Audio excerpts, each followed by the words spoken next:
Praise the lord. ప్రార్థన చేసుకుందాం. మహాపరిశుద్ధుడు మమ్మల్ని మిక్కిలిగా ప్రేమించిన మా పరలోక తండ్రి, మీ యొక్క పరిశుద్ధ పాదములకు లెక్కించలేని స్థితులు స్తోత్రాలు వందనాలు చెల్లించుకుంటున్నాం. గడిచిన ఆదివారం నుంచి ఈ ఆదివారం వరకు మమ్మల్ని ఎంతో క్షేమంగాను సురక్షితంగాను కాపాడి ప్రభా నీ సన్నిధిలో నిన్ను ఆరాధించుటకు నీవు ఇచ్చిన మహాకృపను బట్టి ధన్యతను బట్టి నీకు వందనాలు. నాయన ఆరాధనను ప్రారంభిస్తుండగా ప్రారంభం నుండి చివరి వరకు నీవే అధ్యక్షత వహించి మీరు నాయన నడిపించమని ప్రార్థిస్తున్నాం. పాటలు పాడే బిడ్డలను, వాయిద్యాలు వాయించే బిడ్డలను నీ చేతులకు అప్పగిస్తున్నాం. మీ ఆత్మతో నింపమని వేడుకుంటున్నాను తండ్రి. నా యేసయ్య నీకు స్తోత్రాలు. రావాల్సిన ప్రతి బిడ్డను క్షేమంగాను త్వరితంగా నీవు తోడుకురండి. ముఖ్యంగా నీ దాసుని నీ సిలువ చాటును మరుగుపరిచి మాకు కావాల్సిన చక్కటి వర్తమానాన్ని మీరు దయచేయండి. వినగలిగే చెవులను, గ్రహింపగలిగే ఆత్మను మీరు మా కొరకు ఇవ్వండి. నాయన ఆరాధన అంతట్లో మీరే ఉండి మహిమ పొందమని యేసు నామం పేరట బ్రతులాడి వేడుకొంచున్నాము తండ్రి, ఆమేన్. కన్నీరే తుడిచావయ్యా, సంతోషం ఇచ్చావయ్యా. కన్నీరే తుడిచావయ్యా, సంతోషం ఇచ్చావయ్యా. నా సర్వం యేసయ్యా, నా జీవం యేసయ్యా, నా ప్రాణం యేసయ్యా, నా ధ్యానం యేసయ్యా. నా సర్వం యేసయ్యా, నా జీవం యేసయ్యా, నా ప్రాణం యేసయ్యా, నా ధ్యానం యేసయ్యా. పాపాన్ని పోగొట్టి శాపాన్ని తొలగించదులోక వచ్చావయ్యా. మానవుణ్ణి విడిపించి పరలోక వీచుటకు సిలువను మోసావయ్యా. పాపాన్ని పోగొట్టి శాపాన్ని తొలగించదులోక వచ్చావయ్యా. మానవుణ్ణి విడిపించి పరలోక వీచుటకు సిలువను మోసావయ్యా.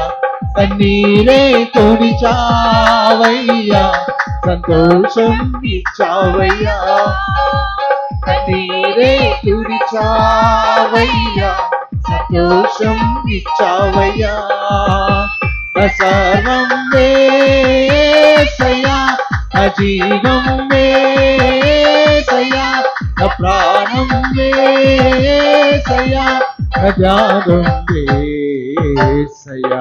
నా సర్వం యేసయ్యా, నా జీవం యేసయ్యా, నా ప్రాణం యేసయ్యా, నా ధ్యానం యేసయ్యా.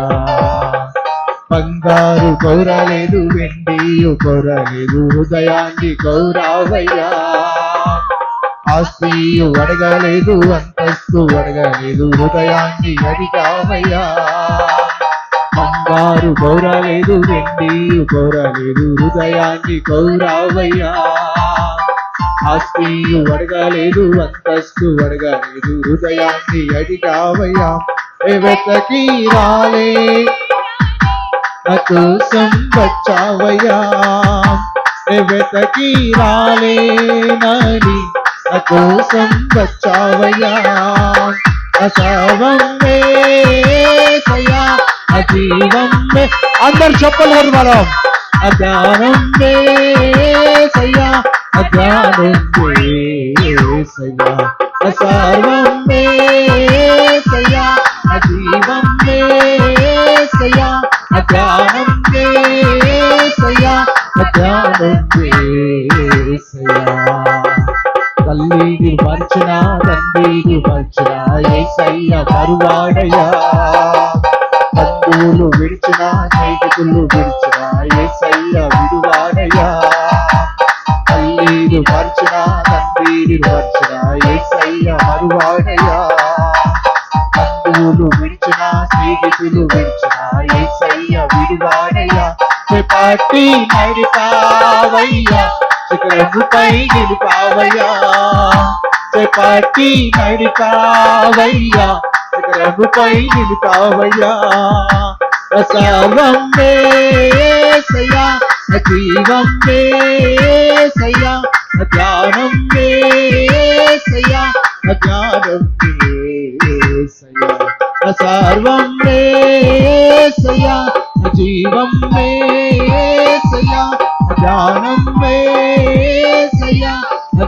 ఆధారం యేసయ్యా. పాపాన్ని పోగొట్టి శాపాన్ని తొలగించ భూలోకమొచ్చావయ్యా. మానవుణ్ణి విడిపించి పరలోక వేసిన సిలువను మోసావయ్యా. పాపాన్ని పోగొట్టి శాపాన్ని తొలగించ భూలోకమొచ్చావయ్యా. మానవుణ్ణి విడిపించి పరలోక వేసిన సిలువను మోసావయ్యా. కన్నీరే తుడిచావయ్యా, సంతోషం ఇచ్చావయ్యా. కన్నీరే తుడిచావయ్యా, సంతోషం ఇచ్చావయ్యా. అందరు కలపడం. సర్వం యేసయ్యా, జీవం యేసయ్యా, ప్రాణం యేసయ్యా, జ్ఞానం యేసయ్యా.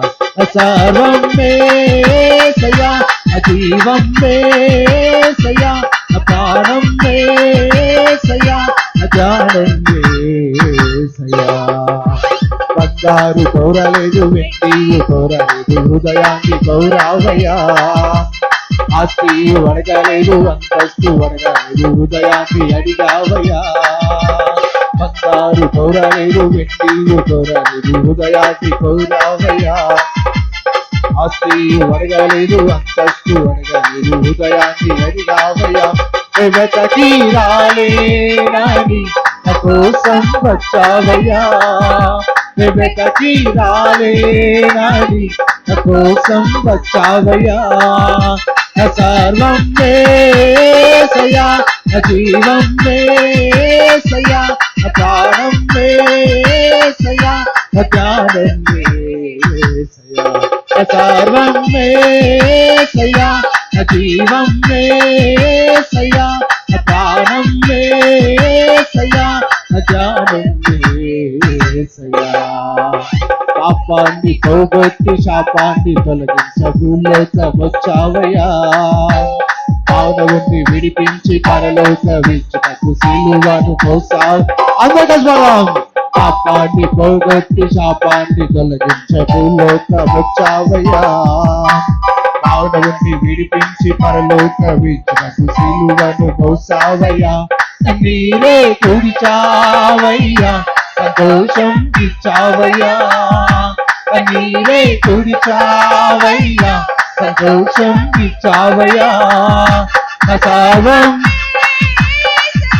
నా జీవం, నా ప్రాణం, నా జ్ఞానం యేసయ్యా. నా సర్వం యేసయ్యా, నా జీవం యేసయ్యా, నా ప్రాణం యేసయ్యా, నా జ్ఞానం యేసయ్యా. కన్నీరేలమ్మా కరుణించు యేసు నిన్ను విడువబోడమ్మా. కలవరపడకమ్మా కరుణించు యేసు నిన్ను విడువబోడమ్మా. కన్నీరేలమ్మా కరుణించు యేసు నిన్ను విడువబోడమ్మా. కలవరపడకమ్మా కరుణించు యేసు నిన్ను విడువబోడమ్మా. కరుణ చూపి కలత మాపి, కరుణ చూపి కలత మాపి, యేసే తోడమ్మా. కన్నీరేలమ్మా కరుణించు యేసు నిన్ను విడువబోడమ్మా. కలవరపడకమ్మా కరుణించు యేసు నిన్ను విడువబోడమ్మా. నీకేమీ లేదని ఏం చేయలేవని అన్నారా నిన్ను అవమానపరచారా. తలరాత ఇంతేనని తరువాత ఏమౌనోనని రేపటిని గూర్చి చింతించుచున్నావా. నీకేమీ లేదని ఏమీ లేదని అన్నారా నిన్ను అవమానపరచారా. తలరాత ఇంతేనని తరువాత ఏమౌనోనని రేపటిని గూర్చి చింతించుచున్నావా? చింతించకన్నా యేసు మాటలు మరిచావా? మారాను మధురంగా మార్చెను చూస్తావా? చింతించకన్నా యేసు మాటలు మరిచావా? మారాను మధురంగా మార్చును చూస్తావా? కన్నీరేలమ్మా కరుణించు యేసు నిన్ను విడువవుడమ్మా. కలవరపడకమ్మా కరుణించు యేసు నిన్ను విడువవుడమ్మా. నీకెవరు లేరని ఏం చేయలేవని అన్నారా నిన్ను నిరాశ పరచారా? పొరుగంటి వాడనని ఎప్పటికీ ఇంతేనని నా బ్రతుకు మారదు అని అనుకుంటూ ఉన్నావా? నేనున్నానన్న యేసు మాటను మరిచావా? కన్నీరు నాట్యంగా మార్చును చూస్తావా? నేనున్నానన్న యేసు మాటను మరిచావా? కన్నీరు నాట్యంగా మార్చును చూస్తావా? కన్నీరేలమ్మా కరుణించు యేసు నిన్ను విడువవుడమ్మా. కలవరపడకమ్మా కరుణించు యేసు నిన్ను విడువవుడమ్మా. కరుణ చూపి కలకమాంతి కరుణ చూపి కలకమాంతి యేసే తోడమ్మా. కన్నీరేలమ్మా కరుణించు యేసు నిన్ను విడువవుడమ్మా. కలవరపడకమ్మా కరుణించు యేసు నిన్ను విడువవుడమ్మా. Praise the lord. దేవుడు మిమ్మల్ని దీవించుగాక. దేవుని మహాకృపను బట్టి మనము దేవుని ఆరాధించడానికి వచ్చి ఉన్నాం.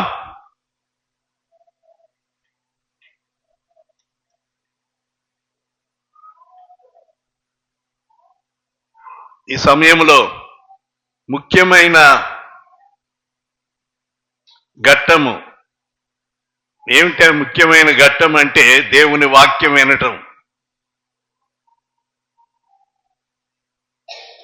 ఇప్పటి వరకు పాటల ద్వారానే దేవుణ్ణి మహింపరిచాం, సాక్ష్యముల ద్వారా దేవుణ్ణి మహింపరిచాం. ఇప్పటి వరకు దేవుణ్ణి మహింపరచడానికి మనము దేవుణ్ణి ఆరాధించి ఉన్నాం. సమయంలో దేవుడు మనతో మాట్లాడనైనాడు. ఇది చాలా ప్రాముఖ్యం. దేవుని వాక్యము మనము నిలబడాలంటే దేవుని వాక్యం చాలా అవసరం. దేవుని వాక్యం లేకుండా ఏమి నీవు జీవితము పొందలేవు. దేవుని వాక్యం చాలా నిర్లక్ష్యం చేస్తున్నారు మనం.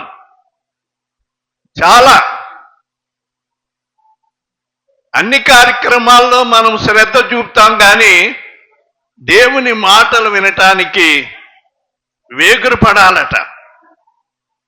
మీకు దొరుకు కాలమున పరిగెత్తాలి దేవుని వాక్యం వినటానికి. రాబో దినాల్లో దేవుని వాక్యము అరుదైపోతుంది. వినాలనిపిస్తుంది కానీ దేవుని వాక్యం వినటానికి దొరకదు. ఆహారం కొరకు,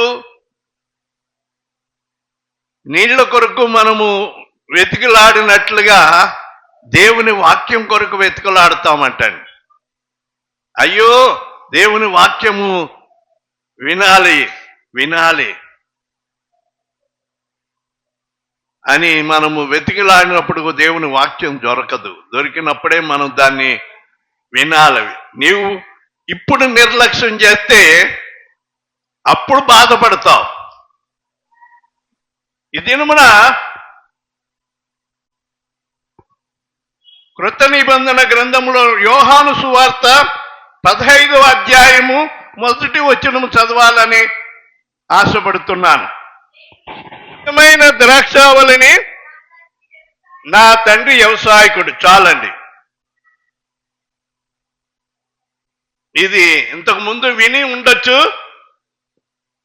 ఎన్నిసార్లు విన్నా అందులో నుండి క్రొత్త విషయాలు దేవుడు బయలుపరుస్తాడు. ఈ అధ్యాయంలో సగం విషయాలు అన్నీ మనం ధ్యానించాము. కానీ మొదటి వచనంలో యేసు ప్రభు వారు స్వయంగా ఆయన శిష్యులతో చెప్పిన మాట ఇది. ఎవరో చెప్పింది కాదు. యేసు ప్రభువుల వారు సంఘముతో చెప్పిన మాట ఇది. ఏమనంటున్నాడంటే, నేను నిజమైన ద్రాక్షావళిని, నా తండ్రి వ్యవసాయకుడు. 2వ వచనంలో చూస్తే, నాలో ఫలింపని ప్రతి తీగ ఆయన తీసి పారవేయును. ఫలించు ప్రతి తీగ మరి ఎక్కువగా ఫలింపవలనని దానిలోని పనికిరాని తీగను పారివేస్తాడని. అది ఇప్పుడు ముందుగానే చెప్పాను నేను.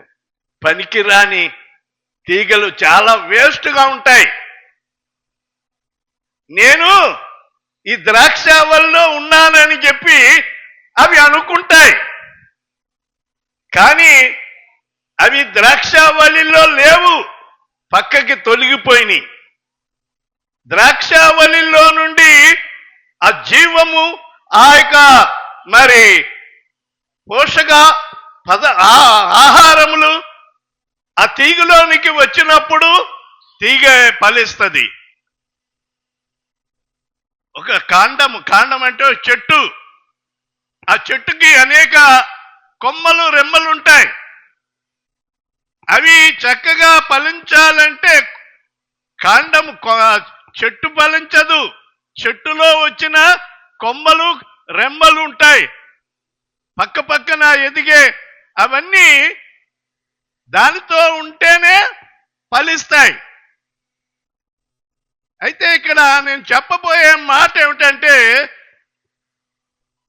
నేను నిజమైన ద్రాక్షావళిని, మీరు తీగలు అంటున్నాడు. మనము సంఘమైన మనము తీగలంటే ఆ చెట్టుకు వచ్చే పక్కన వచ్చే మరి కొమ్మలు కానివ్వండి, ఇంకా రెమ్మలంటే మరి తీగలు కానివ్వండి, అవన్నీ నిలబడాలంటే ఏం వేస్తారమ్మా? మేరీ దుబ్బూరు మేరీ ద్రాక్ష తోటలో పనిచేసావు కాబట్టి నీ పక్కనే ఆ ద్రాక్ష తోట ఇంటి పక్కనే ఉండేది కాబట్టి నేను చూడకపోయినా అమ్మగారు చెప్తే నేను ఊహించాను అనమాట అండి. ద్రాక్ష చెట్టు తోట పక్కనే తను ఉండే ఇల్లు కనుక ద్రాక్ష తోటను గురించి బాగా తెలుసు. ఒకవేళ మనకు తెలియకపోవచ్చు. ద్రాక్ష ఆ తీగలు నిలబడాలంటే భూమి మీద నిలబడతాయండి. భూమి మీద పందిరి వేస్తారు. వాటికి చాలా డబ్బులు ఖర్చు పెట్టి వాటికి సప్రం వేస్తారు. చక్కగా దాని మీదకి ఆ తీగలు ఎక్కిస్తారు. ఆ తీగలు దేని మీద ఆధారపడతాయి? పందిరి పైన ఆధారపడతాయి. ఏ తీగ పందిరి మీద ఆధారపడుతుందో అది చక్కగా ఫలిస్తుంది. కిందకి జారిపోయి అనుకోండి, ఆ తీగ ఆ పందిరి మీద లేకుండా పక్కకి జారిపోయింది అనుకోండి, అది ఫలించడానికి అవకాశం ఉండదు, ఇరిగిపోవటానికి కూడా అవకాశం ఉంటుంది. కానీ ఇక్కడ పందిరి మీద ఏ చెట్టు అయితే, ఏ తీగ అయితే అనుకుంటుందో అది చక్కగా గుత్తులు గుత్తులు గుత్తులు గుత్తులు కాయలు కాస్తాయి.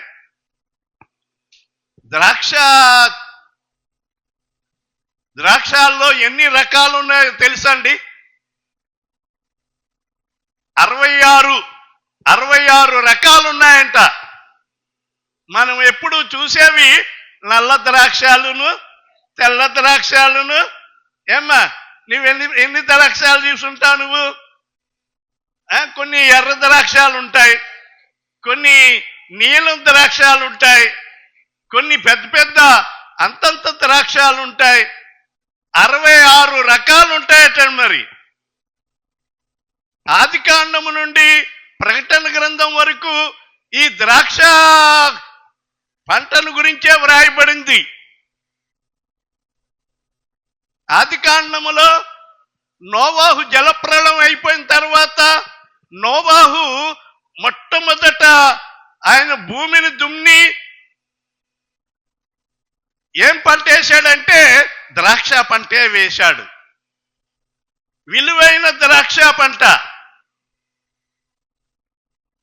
పాలస్తీనాకు వెళ్తే ఎక్కడ చూసినా ద్రాక్ష పంటలే, ద్రాక్ష పంట. ప్రతి ఇంటిలో కూడా ద్రాక్ష రసం ఉంటుందట. అది ఔషధానికి మంచిదే,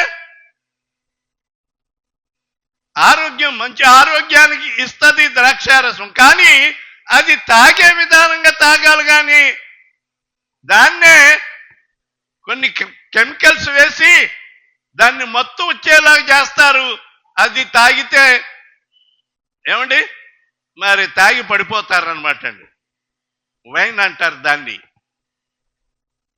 అది మత్తు రావటానికి. కానీ ద్రాక్ష పండ్లు తినండి, ద్రాక్షారసం తాగండి, మంచిదే. యేసు ప్రభు వారు కూడా కానా దేశ ప్రాంతములో గ్రామానికి పెళ్లికి వెళ్ళినప్పుడు అక్కడ వచ్చిన వారందరికీ ఏమిచ్చారు తెలుసండి? ద్రాక్షారసం ఇచ్చారట.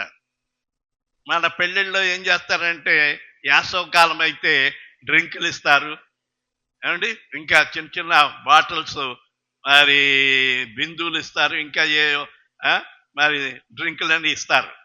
అక్కడ ప్రత్యేకంగా వచ్చిన వారందరికీ ద్రాక్షారసము ఇవ్వటం, టీ కాఫీలు ఇచ్చినట్లుగా వాళ్ళు ద్రాక్షారసం ఇస్తారనమాట అండి. ఎందుకు ఈ మాటలు చెప్తున్నానంటే ద్రాక్ష పంట బైబిల్లో చాలా విలువైంది. ఆ పంటను గురించి ఇక్కడ మనము ధ్యానిస్తే సమయం లేదు, కానీ ఈ తీగ ఆ పందిరి మీద ఆనుకున్నట్టు తీగ నీవు నేను. అయ్యా, మనము తీగలము, ఆయన ద్రాక్షావళి. యేసయ్య ద్రాక్షావళి అంటున్నాడు. అందులో మనము తీగలు. ఆయనలో నిలిచిన తీగలు ఏమవుతాయంటండి? బహుగా ఫలిస్తాయి. 5వ వచనం చూడండి. ద్రాక్షావళిని నేను, తీగలు మీరు. ఎవడు నా యందు నిలిచి ఉండునో, నేను ఎవని యందు నిలిచి ఉందునో వాడు బహుగా ఫలించును. దేవుని స్తోత్రం, హల్లెలూయా. జాగ్రత్తగా వినండి. ఈ పందిర దేనికి సాదృశ్యం అంటే వాక్యానికి సాదృశ్యము. పందిరి అంటే సప్పరం. ఈ సప్పరం, ఈ తీగలు ఆ పందిరి మీద ఆనుకుని ఏమవుతాయంటే చక్కగా ఫలిస్తాయి అన్నమాట అండి.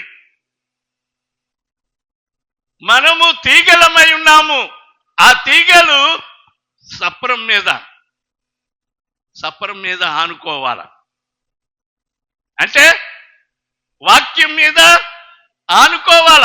సప్రం ఏమన్నాను అండి? సప్రం ఏమన్నాను? పందిరి ఏమన్నాను? వేస్ట్ అయిపోతుంది. నా సిద్ధపాటు, నా మాటలన్నీ కూడా వేస్ట్ అయిపోతుంది. ఇంకా మీరు చెప్పినా వినకపోతే, చెప్పిన మాటలు చెప్పకపోతే ఒక బోర్డు పెట్టి ఈ ఈ అని బోర్డు ఎట్టి ఓ బెత్తం పట్టుకుని చెప్పని వాళ్ళకి పటేలమని కొట్టి మళ్ళా చెప్పు ఆ ఆ ఈ ఈ అని చెప్తేనే వాళ్ళు చెప్తారు. వాళ్ళన్నా చెప్తారు చిన్నపిల్లలు భయం వేసి. మనకు భయం లేదు కదా, చెప్పుకుంటే చెప్పుకో, మేము వింటే వింటాము, మానేస్తే మానేస్తాము అని మీరు ఉన్నారేమో. ఆ రోజున దేవుడు లెక్క అడుగుతాడు. యేసయ్య ద్రాక్షావళి తీగలు మనము. ఈ తీగలు సప్రం మీద అంటే పందిరని మేము అంటాము. పందిరంటే మీకు అర్థం కాదని సప్రం అన్నారు కనుక సప్రం మీద ఆ తీగలు అల్లుకుంటూ పాకుతాయన్నమాట అండి. అవి ఆ పందిరి మీద ఉన్నంత వరకు కూడా అవి వాటికి ఎంతో శ్రేయస్కరము, సెక్యూరిటీ, వాటికి ఎంతో జాగ్రత్తగా భద్రంగా ఉంటాయి. అది ఆ సప్రము దేవుని వాక్యానికి సాదృశ్యముగా ఉంది. దేవుని వాక్యముపై ఆ తీగలు అనబడని మనము ఆధారపడి ఉండాలి. నా ప్రియ యేసునిపై ఆనుకొని అరణ్య మార్గమున నడచుటయే ఆనంద జీవితము. అరణ్య మార్గమున నడచుటై ఆనంద జీవితము. నా ప్రియ యేసునిపై ఆనుకొని. హల్లెలూయా, హల్లెలూయా. మన ప్రియ యేసునిపై మనము ఆనుకోవాలండి. మరి ఎవరి మీద ఆనుకున్నావు? నీవు ఎవరి మీద ఆనుకుంటున్నావు? నా బిడ్డల మీద నేను ఆనుకుంటున్నాను అనుకుంటున్నారా? నా తల్లిదండ్రుల మీద నేను అనుకుంటున్నారా? అమ్మా, మీరు ఎవరి మీద ఆనుకుంటున్నారు? నీ బలహీనతల్లోనూ, నీ యొక్క సమస్యల్లోనూ, నీకు వచ్చే కష్టాల్లోనూ, ప్రతి విషయంలో కూడా మనము మన ప్రియ యేసునిపై ఆనుకోవాలి. దేవుని స్తోత్రం, హల్లెలూయా.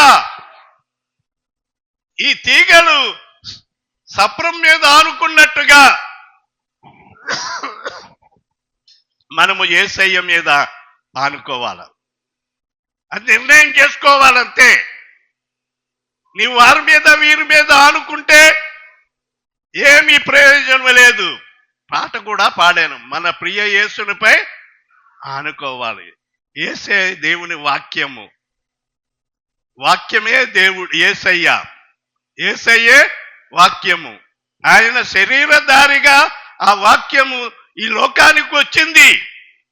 ఆ యేసయ్య మీద మనము ఆనుకోవాలి. ఎవరైతే యేసయ్య మీద ఆనుకుంటారో వారు చక్కగా ఫలిస్తారండి.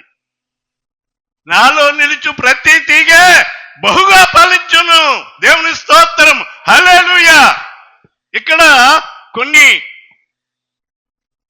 ఫలించుటకు కొన్ని విధులు, ఫలించుటకు కొన్ని విధులు, కొన్ని పద్ధతులు ఉన్నాయి. ఎలాగుంటే అలా ఫలించవు నీవు. మొట్టమొదటిగా ప్రభు అయిన యేసుక్రీస్తు మీద మనము ఆనుకోవాలి.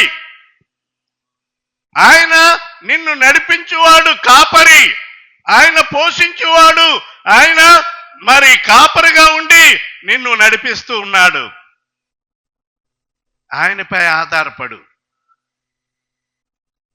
ఆయనపై ఆధారపడితే దావీదేమన్నాడు?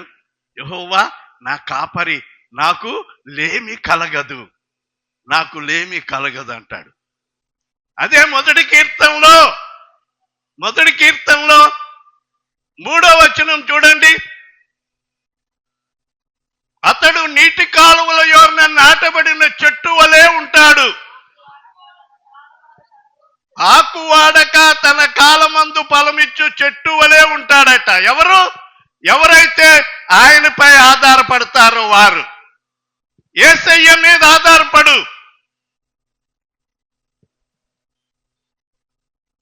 ఎందుకంటే నీటి కాలువల యోరన అన్నాడు. నీటి కాలువలు అంటే నీరు అంటే ప్రభు అయిన యేసుక్రీస్తుకు సాదృశ్యముగా ఉంది. ప్రభు అయిన యేసుక్రీస్తుకు సాదృశ్యముగా ఉన్నది. ఆయన నీ దాహము తీర్చేవాడు, నిన్ను బలపరిచేవాడు, నీ శక్తితో నింపేవాడు. ఇలా కొంచెం నిలబడాలి, నాకు శక్తిని కావాలి నిలబడటానికి అని చెప్పి బాటిల్ దగ్గర పెట్టుకుని కొన్ని నీళ్లు 4 గుటకలు తాగేసి నిలబడ్డాను. అది నీళ్లు తాగిన తర్వాత నాకు కొంత శక్తి వచ్చింది. నీళ్లు ప్రభు అయిన యేసుక్రీస్తుకు సాదృశ్యము. ఆ నీళ్లు వారన, ఆ నీటి కాలువల యోరన నాటబడిన చెట్టు పచ్చగా ఉంటది, ఆకు వాడక. మనకు బాగా తెలుసు, తెలియనిదేమీ విషయాలు కొత్తవేం కాదు. ఇక్కడ నీరున్న చెట్టు ఎలాగుంటది, నీరు లేని చెట్టు ఎలాగుంటది. నీరు లేక ఉన్న వాళ్ళు ఏమైపోతారంటే మనుషుల్లా కనబడతారు, కానీ వాళ్ళలో ఏమి లేదు, యేసయ్య జీవం లేదు. వారు దేని విషయంలో కూడా సమాధానం లేదు, సంతోషం లేదు. నీవు క్రీస్తులో ఉంటేనే నీవు ఫలిస్తావమ్మా. అయ్యా, నీటి కాలువల యోరన నాటబడిన చెట్టు ఆకువాడక తన కాలమందు ఫలమిచ్చు చెట్టు వలె ఉంటుందట. మరి నీవెలాగున్నావో, నీ పరిస్థితి ఎలాగుందో, దేవుని వాక్యం వింటున్నావు. వాక్యం విని దాన్ని విడిచిపెట్టకూడదు. వాక్యమే నీ ప్రాణం, వాక్యమే నీకు ఆధారము, వాక్యమే నీకు జీవం ఇచ్చేది. వాక్యంపై ఆధారపడండి. యేసయ్య వాక్యం పైన నీవు ఆధారపడు. నాకే అండి మంచి జీతం ₹1,00,000 వస్తుంది, నాకు ₹1,00,000 వస్తుంది. ఏమా నాకేమి, నాకు మంచి వారం బట్టువడాలు, మంచి బట్టువడాలు వస్తాయి. నాకేమి, నాకు ఇంటి బాడుగులు వస్తాయి, లేకుంటే మంచి కంపెనీ ఉంది, లేకుంటే మంచి మరి రాబడి ఉంది అని నీవు అనుకుంటున్నావేమో. అవన్నీ శూన్యమండి. అవన్నీ వాటి వల్ల నీకు ప్రయోజనం ఈ లోకంలో ఉన్నంత వరకే. ఈ లోకం విడిచిపెట్టి వెళ్ళిపోయిన తర్వాత యేసయ్యలో ఉంటావా, నరకాగ్నిలో ఉంటావా? ఏమిటి, పైనేమో యేసయ్య మార్గము, యేసయ్య ద్వారం, అక్కడ గేట్ ఉంది. ఆ గేట్ పక్కనే ఉందంటండి. ఇక్కడ ఈ పైకి ఎక్కటానికి మెట్లు ఎలాగున్నాయో ఆ పక్కనే నరకానికి అంతదా అక్కడ వరకు వచ్చి దగ్గరకు వచ్చిన తర్వాత ఇక్కడ దూతలు నిలబడతారు.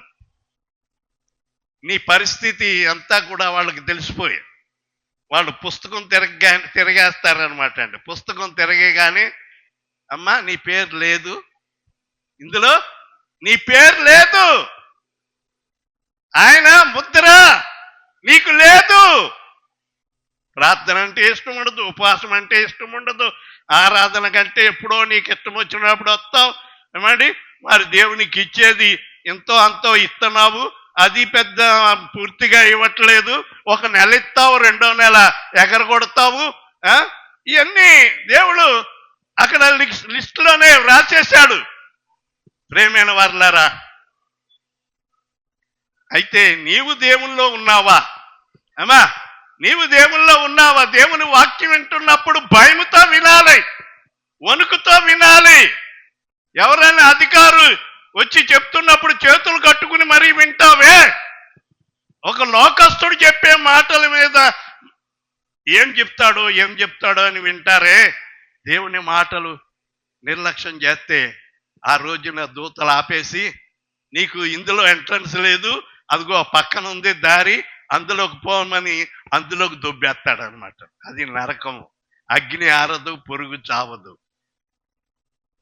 అక్కడ నీ యొక్క ఊపిరి, నీ జీవము ఏమవుతుందంటే క్రీస్తు లేని జీవము కనుక అది అందులో పడిపోద్ది. ఆ అగ్ని ఆరని అగ్నిలో నీవు కాలపడతావు. అక్కడ ధనవంతుడు గురించి చెప్పాడు కదండి. అక్కడ అరుస్తా ఉన్నాడు, కేకలు వేస్తా ఉన్నాడు, అయ్యో అయ్యో అయ్యో అని. ఇక్కడ ఉన్నంతసేపు నిర్లక్ష్యం. తీసుకోవచ్చలే బాప్తీసం ఇప్పుడు మనక తొందర. అయ్యా మీరు వాద్యాలు వాయించేవారు కూడా మరి బాగా వాయించేస్తున్నాము, ఇంకా కొత్త వెరైటీస్ తీసుకొచ్చామని మీరు ఎంతో మురిసిపోతున్నా ఆయన మురిసిపోవాల. నా బిడ్డలు ఇంత ఖర్చు పెట్టి ఇంత మంచి వాయిద్యాలు తెచ్చి చక్కగా మరి పాటలు పాడి దేవుణ్ణి స్తుతిస్తా ఉన్నారు. కానీ ఆ పాటలు నాకు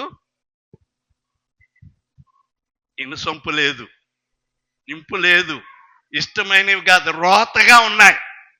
ఎందుకు? అంత చక్కగా పాడుతూ అంత చక్కగా వాయిద్యాలు వాయిస్తా ఉంటే ఎందుకు ఆయన అన్నాడు అంటే, ఏం లేదండి, ఆ పువ్వుకి వాసన లేదు. ఆ పువ్వుకి అమ్మా నిద్రపోకండి, ఆ పువ్వుకి ఏం లేదు, వాసన లేదు. వాసన లేని దాన్ని నేను జెల్లో పెట్టుకుంటావా? గబ్బు వాసన వస్తుంది. అది గబ్బు వాసన వచ్చేదాన్ని నువ్వు పెట్టుకుంటావా జెల్లో? నీకే అవసరం లేనిది దేవునికి అవసరం అవుతుందా? ప్రేమైన వర్లారా, నీవు ఎవరిపై ఆధారపడుతున్నావో జాగ్రత్తగా పరిశీలన చేసుకో. రెండవదిగా మత్తయి సువార్త 13వ అధ్యాయం 23వ వచనం చూడండి. నేను గద్దిస్తున్నానని మీరేమి నన్ను ఇంకొక రకంగా మరి అనుకోవద్దండి. నేను గద్దించట్లేదు, దేవుని ఆత్మ గద్దిస్తూ ఉంటుంది కాబట్టి నేను చెప్తూ ఉంటాను. మత్తయి సువార్త అమ్మా ఏదో చాలా చదివేస్తున్నారమ్మా. మత్తయి సువార్త 13వ అధ్యాయం 23. మంచి నేలను విత్తబడిన వాడు వాక్యమును విని గ్రహించువాడు. ఆగండి. ఇప్పుడు మీరు వాక్యం వింటున్నారు, దాన్ని గ్రహిస్తున్నారా? ఏమా ఆత్మీయ గ్రహింపు అంట, ఆత్మీయ గ్రహింపు. నీకు ఈ ఆత్మీయ గ్రహింపు లేకపోతే వేస్ట్. నీవు ఎంత ఉదయం నుండి సాయంకాలం వరకు నా గొంతుకు ఎండిపోయినట్టుగా చెప్తాను చెప్పమంటే. దేవుడు నాకు ఆ శక్తిని ఇచ్చాడు, కానీ గ్రహించాలండి. యేసు ప్రభువారు ఒక ఉపమానం చెప్పాడు. విత్తువాడు విత్తనాలు జల్లుతూ పొలములో జల్లుతాడట. కొన్ని విత్తనాలు త్రోవ ప్రక్కన పడతాయి, కొన్ని విత్తనాలు ముళ్ళ తుప్పల్లో పడతాయి, కొన్ని విత్తనాలు రాతి నేలను పడతాయి, కొన్ని విత్తనాలు మంచి నేలను పడతాయి. 4 రకాలుగా చెప్పాడు యేసయ్య. ఈ 4 రకాలైన భూములు మనమే. రాతి నేల వంటి భూమి, ఇందులో వాక్యం ఎత్తబడుతుంది, కానీ వేరు లోనకి వెళ్ళనందున ఏమైపోతుందంటే ఫలించదు, అది ఎదగదు. వేరు ఇటువంటి ఎండ వచ్చిందంటే మాడిపోయి అది చచ్చిపోద్ది. ముళ్ళ తుప్పల్లో పడ్డ విత్తనము అది మొలకెత్తుతుంది, కానీ విత్తనం మంచిదే, కానీ ఆ చెట్టులు ఆ ముళ్ళ తుప్పలు ఎదిగి ఏమవుతాయంటే ఆ మొక్కను అణిచేస్తాయట. ఆ ముళ్ళ తుప్పలు ఏమిటండి? ఐహిక విచారాలు, ధన మోహము. ఈ ధన మోహం ఉన్న వాళ్ళు దేవుల్లో ఎదగరు. ఒక యవనస్తుడు వచ్చి నిత్య జీవానికి వెళ్ళటానికి నేనేం చేయాలి అని అంటే కొన్ని ఆజ్ఞలు చెప్పాడు. అవన్నీ బాల్యం నుండి నేను అనుసరిస్తూనే ఉన్నానంటే అయినా నీకు ఒకటి కొదువుగా ఉంది. ఏమిటి? నీవు ధనవంతుడు, నీకున్న ఆస్తి అంతా అమ్మేసి నన్ను వెంబడించమన్నాడు. ధనం అంతా ఇడిచిపెట్టి యేసయ్యను వెంబడించాలంటే ధనం ఉండకూడదా? ధనం ఉండొచ్చు. పోయిన వారమే చెప్పాను, ధనం ఉంచుకోండి, బతకటానికి మాత్రమే ఉంచుకోవాలి. నీవు కూడబెట్టుకోవటానికి ఉంచావంటే అవి దొంగల పాలైపోతాయి. దేవునికి ఇవ్వటానికి చేతులు రావు, కానీ కూడబెట్టుకోవటానికి చేతులు వస్తాయి. అవి కూడబెట్టుకుని ఏం చేస్తారంటే ఎవడో ఒకడు కన్నం వేస్తాడు అనమాట. అదే చెప్పాడు యేసయ్య, దొంగలకి కన్నం వేసి అటిని దోచుకుంటాడు, లేకుంటే సింబెటకు పురుగులు తినేస్తాయట ధనాన్ని. ప్రేమైన వారలారా, జాగ్రత్తగా గమనించండి. దేవునికి ఇచ్చేది ఇవ్వండి. దేవుడు వాటిని 30 దంతలు 60 దంతలు 100 వాటిని ఆశీర్వదిస్తాడు. నీవు ఇలాగంటే అలాగే చేస్తాడు అనమాట. దేవుడు కూడా అలాగే లాక్కుంటాడు. జాగ్రత్త సుమ. ఇక్కడ ఏమంటున్నాడండి, మంచి నేలను విత్తబడిన వాడు వాక్యం విని గ్రహించువాడు, అట్టివాడు సఫలుడై ఒకడు 100 ఒకడు 60 ఒకడు 30 ఫలిస్తాడటండి. వాక్యం విని దాన్ని గ్రహించువాడు. ఒకవేళ అర్థం కాకపోతే రెండోసారి అడిగి తెలుసుకోండి. అయ్యా, అక్కడ శిష్యులు అడిగారు, వాళ్ళకి అర్థం కాలేదు ఈ బోధ అయిపోయిన తర్వాత పక్కకి వెళ్ళి కూర్చుంటే, అయ్యా ఇందాక చెప్పిన బోధ మాకు సరిగా అర్థం కాలేదు, దాని విషయం ఏంటో మాకు ఒకసారి చెప్పమని అంటే యేసుప్రభు విసుక్కోకుండా చెప్పాడండి. ఆయనే చెప్పాడంటే మనం చెప్పుకోవటానికి ఏముందమ్మా? అర్థం చేసుకోవాలి మనం. వాక్యాన్ని గ్రహించువాడు ఏం చేస్తాడటండి? వాక్యాన్ని విని దాన్ని గ్రహించి 100 60 30 ఫలిస్తారటండి. ఆ పైన ఇంకొక వాక్యం చూడండి అమ్మా, ఈ 8వ వచనం చూడండి, 13:8. కొన్ని మంచి నేలను పడి ఒకడు 100 ఒకటి 60 ఒకడు 30 ఫలిస్తారట. అమ్మా, ఇదే మన హృదయమే మంచి నేల ఉండాల. మన హృదయమే మంచి నేల. వాక్యం అనే విత్తనము జల్లినప్పుడు మంచి నేల అయితే ఆటోమేటిక్గా అవి ఎదుగుతాయి. ఎదిగి 100 60 30 3 రకాలుగా ఫలిస్తారు. అందులో మనము ఏం పొలంగా ఉన్నాము? రాతి పొలంగా ఉన్నామా? ముళ్ళ పొదల వంటి భూమిగా ఉన్నామా? త్రోవ ప్రక్కన పడ్డ విత్తనం. అమ్మా, ఇక్కడ ఉన్న వాళ్ళు ఇక్కడ నుంచి కాస్త గుమ్మం బయటికి వెళ్ళేసరికి వాక్యం మర్చిపోతారు. ఇప్పుడే నేను ఏం చెప్పాను చెప్పమ్మంటేనే చెప్పట్లేదు. అంత శ్రద్ధగా వింటున్నారనమాట అండి. జాగ్రత్త. ఆత్మీయ గ్రహింపు నీకుందా? ఆత్మీయ గ్రహింపు నీవుందా? నీవు ఫలించాలనంటే దేవునిలో ఫలించాలి. ఫలించడం అంటే నేనేం ఫలిస్తాను అనుకుంటున్నారా? గలతీ పత్రిక చదవక్కర్లేదు, కానీ 5వ అధ్యాయంలో చెప్తాడు, ఆత్మ ఫలం ఏదనగా సంతోషమును, సమాధానమును, ప్రేమను, ఆశా నిగ్రహము, 9 రకాల రుచులటండి. ఒకే ఫలము 9 రకాల రుచులు. మరి ఇద్దరు పోకండి. మరి నేను ముగించాను, ఇక మొదట్లోనే ఉన్నాను, ఇంకా ముందుకెళ్ళలేదు. పరిగెడతాను కొంచెం, ఎందుకంటే మన కార్యక్రమాలు చాలా ఉన్నాయి. తర్వాత ఇంకో వాక్యం, 3వది, పనికి రాని తీగ తీసి పారవేయాల. మనం బాగా ఫలించాలంటే 100 60 30 ఫలించాలంటే ఏం చేయాలి? ఏం చేయాలి చెప్పండి? పనికి రాని తీగలు వేస్ట్గా మనలో ఉన్నాయి. ఒక్కాకు చాలా అర్థానికి అర్థం మంది ఒక్కాకు నవ్వులుతారు. అది వల్ల నీ కడుపు నిడుతుందయ్యా? బీడి మహాత్ములయ్యా, బీడి, సిగరెట్టు, పాన్ పరాకులు ఇవన్నీ వేస్ట్.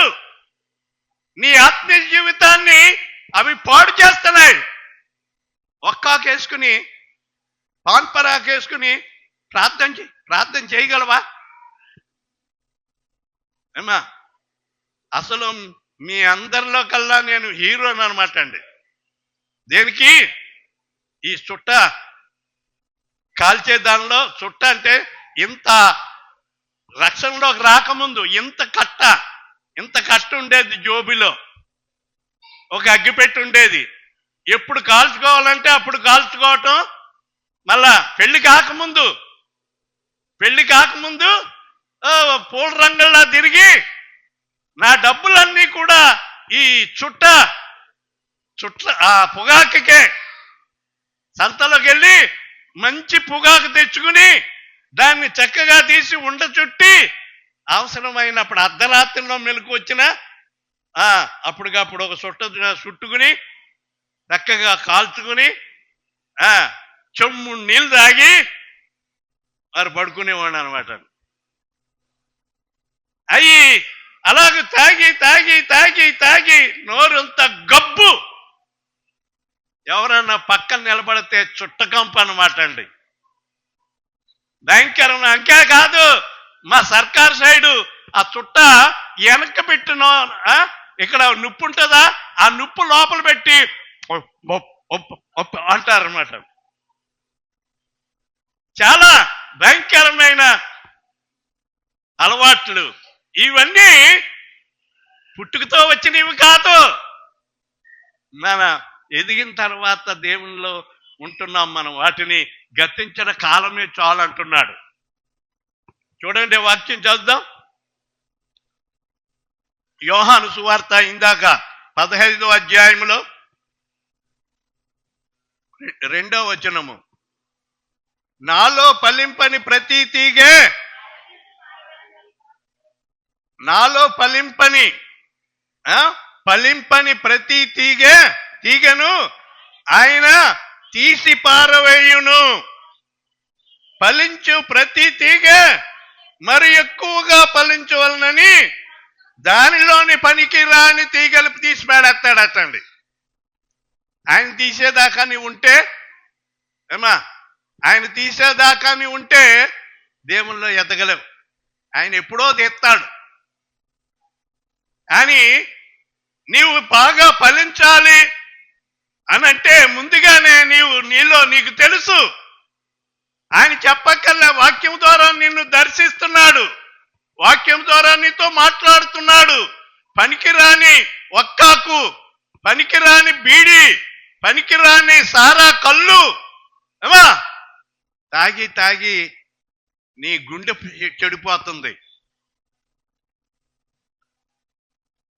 100 సంవత్సరాలు బతకవలసిన వారు 60 ఏళ్ళు కూడా బతకలేకపోతున్నారు. 50 ఏళ్ళకే ముసలోళ్ళు అయిపోతున్నారు. జాగ్రత్త సుమా. పనికిరానిది ఏముందో నీకు తెలుసు. దేవునికి ఇష్టం లేనిది ఏముందో నీకు తెలుసు. దాన్ని తీసి పారేయి. అప్పుడు నీవు బాగా ఫలిస్తావు. ఎలా ఫలిస్తావు అంటే 30 అంతలుగా, 100 అంతలుగా, 60 అంతలుగా, మరి ఇంకా 30 అంతలుగా. ఎక్కడంటే ఆశీర్వాదం అక్కడే. సమృద్ధి ఆశీర్వాదము, సమృద్ధి అయిన దీవెన, ఏ కొరత ఉండదు. అది నేను అనుభవిస్తూ ఉన్నాను కాబట్టి నేను చెప్తున్నా. దేవుడు నాకు ఆరోగ్యాన్ని ఇచ్చాడు. ప్రియమైన వారలారా, ఎందుకు ఈ మాటలు చెప్తున్నానంటే, మరి మనలో పనికిరాని వేస్ట్ అవే మన బలహీనతలు తెచ్చాయి అనమాట అండి. అవే మనకు అనారోగ్యాలు తెచ్చేవి. వాటిని వదిలేసి దేవునిలో మంచి శ్రేష్టమైన ఆహారం కాని దాని కొరకు మీ రూకలు ఎలా ఖర్చు పెడతారు అంటాడు యెషయా గ్రంథములో. ఆహారం కాదు అవి, కడుపు నిండతో కాలు నిండదు. వాటి కొరకు చక్కగా పాలు తెచ్చుకోండి, ఒక ప్యాకెట్ పాలు తెచ్చుకుని చక్కగా కాసుకుని చక్కెర వేసుకుని తాగండి. మీ శరీరానికి ఎంతో పుష్టి, బలము, శక్తినిస్తుంది. అయ్యా, ఇంత కళ్ళు తాగాం అనుకోండి, ఇంత కళ్ళు తాగితే ఏమవుతుంది? అల్లరిపాలు అవుతుంది. కానీ వాళ్ళని తిట్టి ఈయన తిట్టి, ఇంట్లో వాళ్ళని తిట్టి వాళ్ళని కొట్టి ఈళ్ళని కొట్టి అల్లరిపాలు అయిపోతావు. కానీ ప్రేమైన వర్లారా, చక్కని గ్లాసుడు పాలు తాగు, లేకపోతే గ్లాసుడు మజ్జిగ తాగు. అది శ్రేష్టము. పనికిరాని వాటిని నీలో ఉన్నాయేమో నేను చెప్పను, కానీ నాకు తెలుసు ఎవరు తాగుతారో, ఎవరు ఎట్లా ఉంటారో. పనికిరాని మాటలు కూడా మనలో ఉండకూడదు. పనికిరాని మాటలు బూతు మాటలు మాట్లాడి కాసేపు ప్రార్థన చేస్తావా అండి? దేవుని స్తుతిస్తావా? స్తుతించగలవా?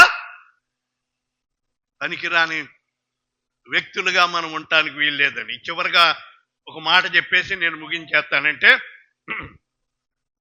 యోహాను సువార్త 12వ అధ్యాయము 24వ వచనం ఏమంట? గోధుమ గింజ భూమిలో పడి చావకుండిన ఎడల అది ఒంటిగానే ఉంటుందట.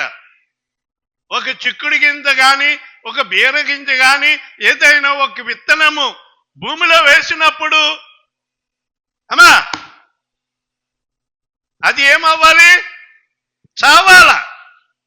ఆ విత్తనము 3 రోజులకి ఏమవుతుందంటే పొట్ట పగులుతుంది. పొట్ట పగిలిందంటే బతికినట్ట? పొట్ట పగిలింది. ఆ విత్తనము పొట్ట పగిలి దానిలో నుండి అంకురం వస్తుంది అనమాట అండి. దేవుని స్తోత్రం. హల్లెలూయా, హల్లెలూయా. అది ఒకటిగానే ఉన్నదనుకోండి, దానివల్ల ఉపయోగం ఏముంది? నీ వలన దేవునికి మహిమ రావాలి. నీ ఒక గోధుమ గింజగా నాటబడాలి. నీ ద్వారా నీవు ఎదిగి చక్కగా ఫలించి అనేక గోధుమల గింజలుగా నీవు వస్తే రైతుకి సంతోషం. వేసిన విత్తనం వేసినట్టుగానే భూమిలో ఉంటే ఏం ప్రయోజనం? నీవు కూడా దేవుడు ఒక శ్రేష్టమైన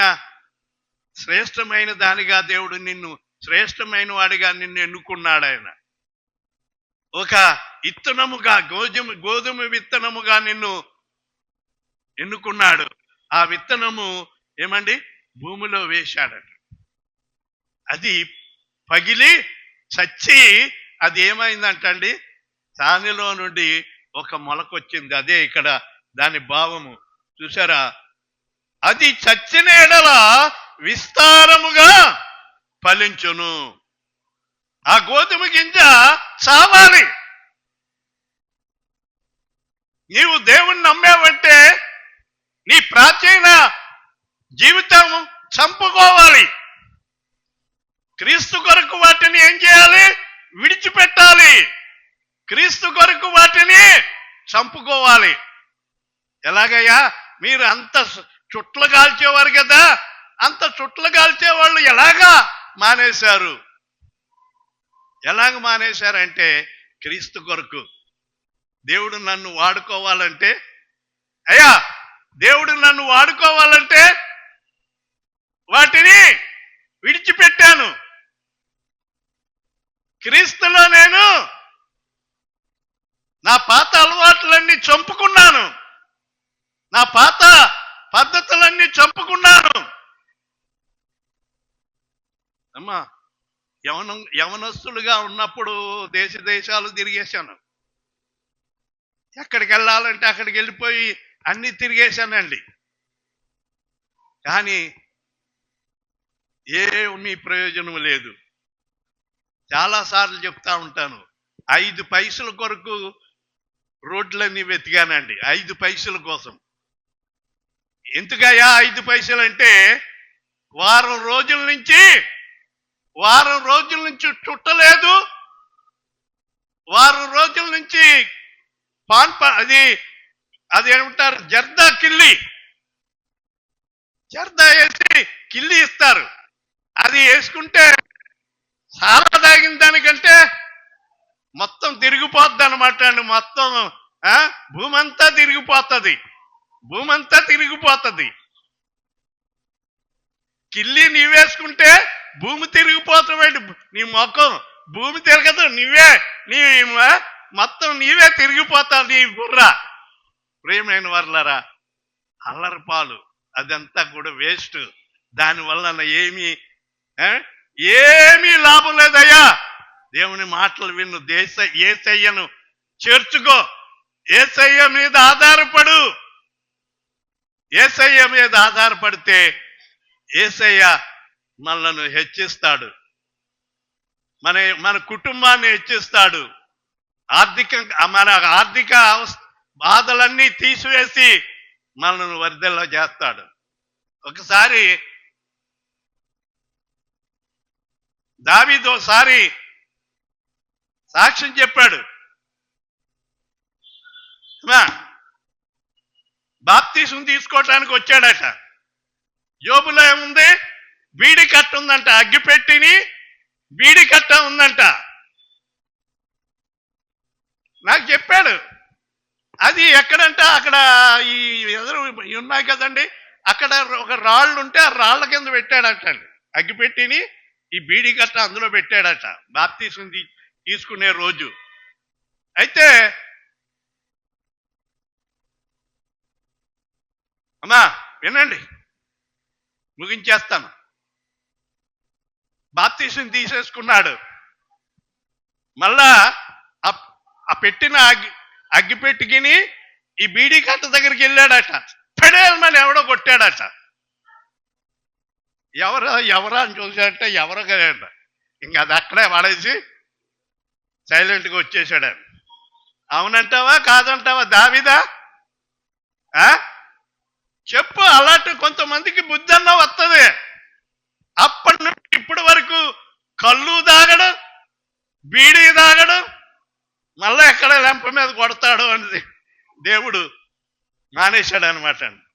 అది టర్న్ అవ్వటం అంటే, దేవుళ్ళలోకి టర్న్ అవ్వటం అంటే అదే అనమాట. దేవుళ్ళలోకి రావాలంటే అవన్నీ విడిచిపెట్టాలి. పాత జీవితాన్ని, ప్రాచీన జీవితాన్ని విడిచిపెట్టాలి. దేవుళ్ళలో ఉండి కూడా ఏదో పనులు చేస్తున్నామంటే దేవుని ఆశీర్వాదం ఎక్కడ ఉంటుందండి? జాగ్రత్త సుమా. కనుక యేసయ్య అన్నాడు, నేను నిజమైన ద్రాక్షావళిని, నాలో నిలుచు ప్రతి తీగ బహుగా ఫలించును. నాలో ఫలించని ప్రతి తీగ తీసి పాడేస్తాడు, ఉండనివ్వడు అర్ధంతరంగా తీసేస్తాడు అనమాట అండి. ఆయన తీసేదాకా నీవు ఉండొద్దు. తీసేయటం అంటే ఏమా? తీసేయటం అంటే రుది అమ్మా చెప్పు. తీసేయటం అంటే ఏంటి? పెద్దదాను. దేవుడు తీసేయటం అంటే తీసేయటమే. లోకంలో నుండి లేకుండా నువ్వు పనికిరానురా, నీ వల్ల వేస్ట్, కుటుంబానికి వేస్తే, మరి తల్లిదండ్రులకు వేస్తే, మరి నీ భార్య బిడ్డలకు వేస్తే, నీ వలన ఎవరికీ ఉపయోగం లేదు. సంఘంలో కూడా నీ వలన ఉపయోగం లేదు. నిన్ను చూసి మిగిలిన వాళ్ళు కూడా నేర్చుకుంటారు. వాడు అలాగ నడుస్తున్నాడు కదా, ఈ అమ్మాయి లాగా నడుస్తుంది కదా, వాళ్ళని చూస్తారండి. వీళ్ళం మంచిగా నడిచే వాళ్ళని చూడరు. ఎవరు ఇలాగ పక్క చూపులు చూస్తారో వాళ్ళని చూస్తారంటే ఈ కొంతమంది. అలా చూడొద్దండి. దేవుని వాక్యం మనకి సత్యమైన వాక్యం మనం ఎదుట పెట్టాడు. ఈ వాక్యాన్ని చూసుకుంటూ వాక్యానిపై ఆధారపడి ముందుకు సాగిపోవాలని చెప్పి దండం పెట్టి నమస్కారం చెప్పి నేను నా మాటలు ముగిస్తున్నాను. దేవుడి మాటలు మీ హృదయంలో ఫలించును గాక. ఆమేన్. పరిశుద్ధుడైన మా తండ్రి, ప్రేమ కలిగిన మా ప్రభువా, నాయనా మా తండ్రి, చక్కని మాటలు మీరు మాకు వినిపించారయ్యా. నాయనా, బైబిల్లో తెలిసినయే కదా అని నిర్లక్ష్యం చేస్తాము, కానీ ఆ మాటల్లోనూ అనేకమైన దివ్యమైన సంగతులు మీరు బయలుపరుస్తూ ఉంటారు. మరి బిడ్డలు ఉన్నారు, అవి గ్రహించే ఆత్మనివ్వండి నాయన. వాక్యం విని గ్రహించే ఆత్మనివ్వండి నాయన. మేము ఫలించాలంటే గ్రహింపు లేని ఆత్మ ఉంటే తీసి పాడేసి గ్రహించగలిగే ఆత్మనివ్వండి నాయనా. నీలో మేము అంటుకట్టబడాలి, నీలో నిలిచి ఉండాలి, నీపై ఆధారపడి జీవించడానికి మాకు నేర్పించండి అయ్యా. ప్రతిదానికి హాస్పిటల్కి పరిగెట్టడం, ప్రతిదానికి అక్కడికి ఇక్కడికి వైద్యుల దగ్గరికి వెళ్ళటం, ప్రతిదానికి ఏదో ఏదో దేవుణ్ణి నమ్మిన వారు కూడా అంతరాలు వేయించుకోవటము, అది సరైనది కాదు నాయన. అవన్నీ ప్రాచీన స్వభావాలు. వాటిని విడిచిపెట్టి నీలో నాయన వాక్యానికి అంటుకట్టబడి నిలబడటానికి నీ కృప దయచేయమని మనం చేస్తున్నాం. విత్తబడిన వాక్యం ప్రతి వారి హృదయాల్లో ఫలింపచేయండి. నీ సన్నిధిలో సమర్పింపబడిన కానుకలను, దశమ భాగములు, మరి ఏమేమి ఫలములు ఏమి తీసుకుని వచ్చారో వాటికి 30 దంతలు, 60 దంతలు, 100 బిడ్డలకు ప్రతిఫలం దయచేయమని మనం చేస్తున్నాం. కూడి వచ్చిన ప్రతి ఒక్కరిని పేరు పేరున జ్ఞాపకం చేసుకునవలసిందని నజరేయుడైన యేసయ్య నామములో వేడుకొనుచున్నాను తండ్రి. ఆమేన్. మహిమలు నీకే ప్రభు, నిత్యము నిన్నే కొనియాడేదాం. హల్లెలూయా, హల్లెలూయా, హల్లెలూయా, హల్లెలూయా, హల్లెలూయా, హల్లెలూయా. దేవుని యందు నిరీక్షణ ఉంచి ఆయనను స్తుతించున్న ప్రాణమా, దేవుని యందు నిరీక్షణ ఉంచి ఆయనను స్తుతించున్న ప్రాణం. మన తండ్రి అయిన దేవుని ప్రేమ, ప్రభువైన యేసుక్రీస్తు వారి యొక్క కృప, పరిశుద్ధాత్మని యొక్క నిత్య సహవాసము, సమాధానం కూడి వచ్చిన మనందరికీ సదాకాలము తోడై ఉండునుగాక. ఆమేన్, ఆమేన్. Praise the Lord. దేవుడు మిమ్మల్ని దీవించుగాక. ఆమేన్.